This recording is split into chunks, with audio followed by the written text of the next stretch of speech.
का बच्चा दौड़ रहा था।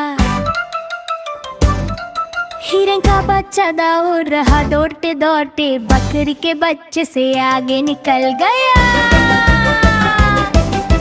रास्ते में मैना मिला, हिरन के बच्चे ने उसे भी पीछे छोड़ दिया। करीब ही एक नाला बह रहा था, हिरन के बच्चे ने छलांग लगाई और नाला पार कर लिया। आगे एक पत्थर पड़ा हुआ था, हिरन के बच्चे का पांव उसे टकराया और वो गिर पड़ा। दर्द के मारे उसकी आंखों से आंसू निकल पड़े। बंदर ने देखा, करीब आकर उसके पांव पर हाथ फेरा।